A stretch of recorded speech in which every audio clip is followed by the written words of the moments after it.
오늘 우리에게 주시는 하나님 말씀 함께 봅니다. 오늘 우리에게 주시는 하나님 말씀은 출애굽기 19장 16절부터 25절입니다. 그러면 다 함께 읽습니다.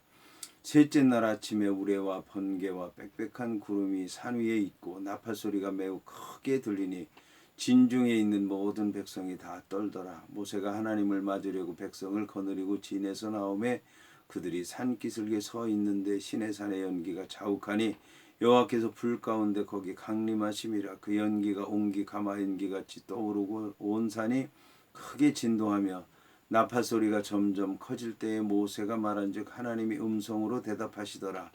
여호와께서 시내산 곧 그 산 꼭대기에 강림하시고 모세를 그리로 부르시니 모세가 올라가매 여호와께서 모세에게 이르시되 내려가서 백성을 경고하라. 백성이 밀고 들어와 나 여호와에게 와서 보려고 하다가 많이 죽을까 하노라. 또 여호와에게 가까이 하는 제사장들에게 그 몸을 성결히 하게 하라. 나 여호와가 그들을 칠까 하노라. 모세가 여호와께 아뢰되 주께서 우리에게 명령하여 이르시기를 산 주위에 경계를 세워 산을 거룩하게 하셨사온즉 백성이 시내산에 오르지 못하리이다. 여호와께서 그에게 이르시되 가라. 너는 내려가서 아론과 함께 올라오고 제사장들과 백성에게는 경계를 넘어 나 여호와에게로 올라오지 못하게 하라. 내가 그들을 칠까 하노라. 모세가 백성에게 내려가서 그들에게 알리니라. 아멘. 오늘 말씀의 제목은 여호와께서 내려오셨다입니다. 그러면 본문의 말씀을 통해 함께 은혜 나누도록 하겠습니다. 오늘 말씀은 셋째 날 아침에 우레와 번개와 빽빽한 구름이 산 위에 있고 나팔 소리가 매우 크게 들리니 진중에 있는 모든 백성이 다 떨었다는 말씀으로 시작을 합니다. 오늘 여호와 하나님께서는 약속하신 셋째 날에 시내산에 내려오셨는데 아침에 내려오셨다라고 이제 말씀하고 있습니다. 여호와 하나님의 시간은 저녁으로부터 시작이 됩니다. 창세기 1장에 있는 말씀을 보게 되면 저녁이 되며 아침이 되니 이는 첫째 날이니라. 저녁이 되며 아침이 되니 이는 둘째 날이니라. 저녁이 되며 아침이 되니 이는 셋째 날이니라. 이런 말씀으로 기록이 되어 있습니다. 저녁은 모든 인간적으로 생각을 할 때 저녁은 모든 하나님의 창조 사역이 끝나는 시간이고 인간이 쉬는 시간이고 내일 아침 창조를 위해서 준비하는 시간이다라고 이제 생각을 하기 쉽습니다. 그런데 이건 인간적인 생각이고 여호와 하나님께서 보실 때는 저녁이 창조의 시작하는 시간이라고 하는 것입니다. 여호와 하나님께서는 보이지 않는 캄캄한 곳에서도 일을 하시는 분이십니다. 지금도 캄캄한 이 밤에 여호와 하나님께서 모든 것을 다 준비하고 계실 줄 믿습니다. 뿐만 아니라 인간에게도 그런데 인간에게 가장 깊은 곳은 캄캄한 곳입니다. 그곳이 어디냐면 우리 가슴에 있는 마음입니다. 그 마음이라고 하는 것은 우리도 알 수 없는 캄캄한 곳이지만 여호와 하나님께서 그 캄캄한 곳에 말씀을 주시고 말씀을 주시면 빛이 그 마음속에 비추게 되고 그 마음속에 있는 죄악이 드러나게 되고 여호와 하나님의 빛이 비춰서 말씀이 어떤 것인지 알게 되고 여호와 하나님의 길이 보이도록 하고 그 길이 천국에 이른다는 것을 우리 인생들로 하여금 알게 하는 것입니다. 그래서 여호와 하나님께서 아침에 시내산에 강림했다라고 하는 것은 밤사이 여호와 하나님께서 이미 모든 것 다 준비하시고 시내산에 가까이 와 계시고 이제 이스라엘 백성들에게 그 아침에 보이셨다라고 하는 것을 얘기하는 것입니다. 이스라엘 백성들은 캄캄한 밤에는 여호와 하나님을 볼 수 없기 때문에 그 아침에 보게 되었고 그 아침에 해를 보기를 원했지만 그 아침에 이제 캄캄한 구름이 있게 되었고 그 구름 가운데서 우리 소리와 같은 큰 소리가 나게 되었고 그 다음에 번개 같은 것이 이제 거기서 비치게 된 것입니다. 이게 이제 여호와 하나님께서 강림하시는 모습인데 이 여호와 하나님께서 강림하실 때는 여호와 하나님 한 분만 내려오시는 것이 아니라 반드시 천군과 천사 여호와 하나님의 사자들이 동반되고 여호와 하나님의 사자들 가운데는 이처럼 이제 번개 우레, 빽빽한 구름 이런 것들이 동반되는 경우가 많이 있다라고 하는 것을 알아야 될 것입니다. 그런데 이것은 이제 여호와 하나님께서 나타나시는 모습인 거고, 이스라엘 백성들은 이 여호와 하나님께서 나타나시는 것을 무엇을 통해서 알 수 있는가? 그것은 이제 모세가 셋째 날에 여호와 하나님께서 시내산에 내려오신다라고 말씀했기 때문에 셋째 날에 대해서는 알았을 것입니다. 그런데 이 셋째 날과 함께 또 이스라엘 백성들이 알아야 될 것이 있는데, 그것이 뭐냐면 나팔 소리였다라고 하는 것입니다. 나팔 소리를 크게 불게 되면 여호와 하나님께서 이제 시내산에 내려오신다라고 이제 말씀하고 있는데, 그 이제 나팔 소리에 대해서 잘 들어야 될 것입니다.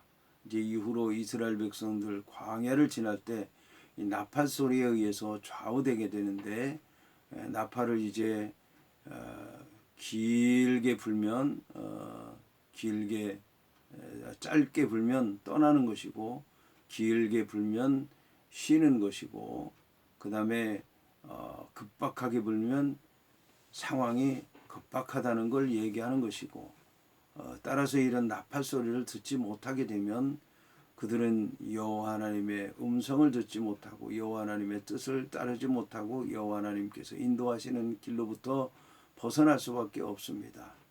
그러면 잘못된 길로 가게 되는 것이고 결국 멸망의 길로 가게 되는 것입니다. 그래서 이 성경에서는 이 나팔 소리에 대해서 많이 얘기하고 있는데, 이 나팔 소리는 양의 뿔을 얘기하는 것입니다. 그래서 이 나팔 소리를 듣고 준비하는 자들은 이제 여호와 하나님이 강림하시는 것을 볼 수 있고, 그 음성을 들을 수 있고, 깜깜한 구름 가운데서 여호와의 강림을 체험할 수 있는 것입니다. 여기서 이제 모세는 하나님을 맞으려고 백성을 거느리고 진에서 나와 그들이 산 기슭에 서 있게 되었습니다. 그래서 이제 시내산의 연기가 자욱하니 여호와께서 불 가운데서 거기 강림하셨다라는 것입니다. 그런데 그 연기가 옹기 가마 연기같이 떠오르고 온 산이 크게 진동했다라고 얘기를 하고 있습니다. 이것이 바로 여호와께서 강림하시는 모습인 것입니다. 여호와께서 강림하시게 되면 하늘이 열리게 됩니다. 하늘이 열리는 건 볼 수가 없는데, 그 하늘은 이제 그 공간으로 되어 있기 때문에 볼 수가 없습니다. 그런데 하늘이 열리게 되면 하나님께서 강림하시는데 하늘이 문이 돼서 열어준다는 뜻입니다. 그런데 그 하나님께서 강림하실 때 열리는 모습이 찢어지는 것 같습니다. 그래서 이제 하늘이 열리게 되고 그 가운데 문이 돼서 하나님께서 강림하시고, 그렇게 되면 이제 산들이 진동하는 것입니다. 여호와 하나님께서 지으신 산들이 여호와 하나님께서 강림하시는 것을 감당할 수 없기 때문에 진동하는 것이고, 나무들은 꺾어지는 것이고, 송아지는 뛰노는 것이고, 바다의 파도가 박수를 치고, 이런 이제 놀라운 일들이, 그래서 이제 인간들은 그 여호와 하나님 앞에서 떼굴떼굴 구르기도 하고 춤을 추기도 하고 찬양을 하기도 하고 그냥 있을 수가 없는 것입니다. 이런 이제 광경이 거기에서 벌어지게 되는 것이고, 나팔 소리는 점점 커지게 되고 절정에 이르게 되었을 때에 모세가 말을 하니까 하나님의 음성으로 대답하셨다라는 것입니다.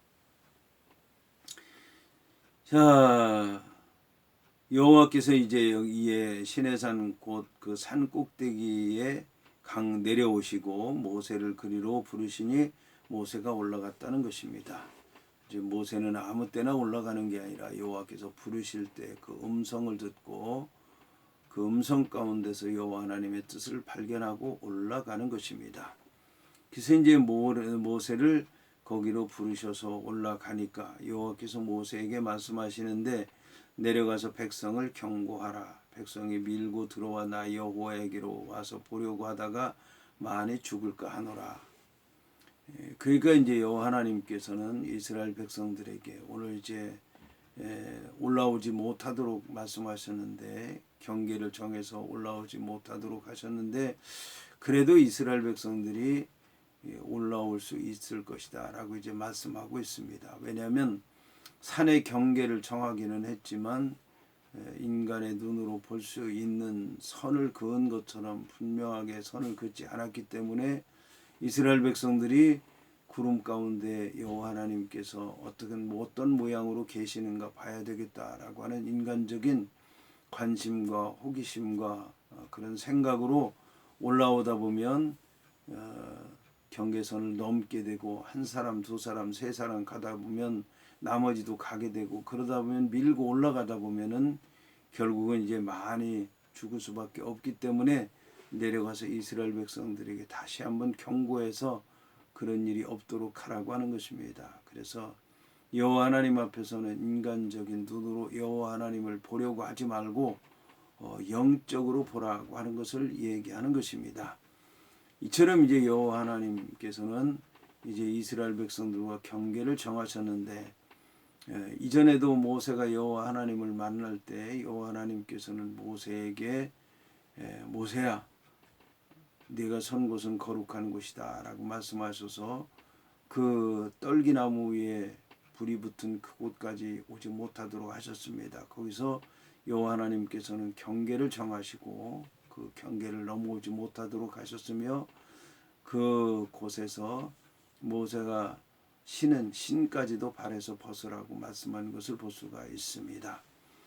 그런가 하면 오늘 성경을 보게 되면 제사장들로 하여금 몸을 성결히 하고 여호와께 가까이 오라고 말씀하셨는데 역시 이제 제사장들이 몸을 성결히 하고 이스라엘 백성들보다는 좀 더 가까이 가서 여호와 하나님을 뵐 수 있기는 하지만 여기서도 역시 경계를 정하신 것을 볼 수가 있습니다. 그런가 하면 아론과 함께 올라오라고 말씀했는데 아론과 함께 올라가지만 아론은 나중에 결국 올라갔다가 내려오게 됐고 이스라엘 백성들과 함께 있었던 것을 볼 수가 있습니다. 그리고 나중에 보게 되면 여호수아라고 하는 사람도 이제 그 시내산 중턱에 있게 됐는데 여기서 이제 보게 되면 이스라엘 백성들이 서야 될 자리, 또 제사장들이 서야 될 자리, 여호수아가 서야 될 자리, 아론이 서야 될 자리, 모세가 서야 될 자리를 여호와 하나님께서 정하신 것을 볼 수가 있습니다. 그런데 이제 인간적으로 여호와 하나님을 보아서는 안 된다라고 하는 것은 이스라엘 백성들이나 제사장들이나 아론이나 여호수아에게만 해당하는 게 아니라 모세도 역시 마찬가지라고 하는 것입니다. 모세라고 하는 사람은 40일 동안 시내산에 올라가서 여호와 하나님을 보기를 원했지만 여호와 하나님을 보지 못했는데 여호와 하나님을 보기를 원했습니다. 모세가 내가 여호와 하나님 제가 뵙고 싶습니다. 그러니까 내가 반석에 서라. 반석 옆에 서라. 그래서 반석 옆에 서는데 모세가 본 것은 여호와 하나님의 얼굴을 본 것이 아니라 여호와 하나님의 옷자락을 본 것밖에 없는데도 불구하고 모세의 얼굴에서 광채가 났다라고 얘기를 하고 있습니다. 그러니까 모세조차도 여호와 하나님을 뵈러 산에 올라갔지만 여호와 하나님의 얼굴, 여호와 하나님의 형상, 여호와 하나님의 모습은 보지 못했다라는 것을 얘기하고 있습니다. 여기서 우리는 이제 이 여호와 하나님을 만난다고 하는 것, 이것에 대해서 인간적으로 생각해서는 안 될 것입니다. 그러려면 하나님의 말씀을 우리가 잘 이해해야 될 것입니다. 그래야만 이제 어리석은 그런 모습으로 여호와 하나님 앞에 나아가는 그런 일이 없을 것입니다.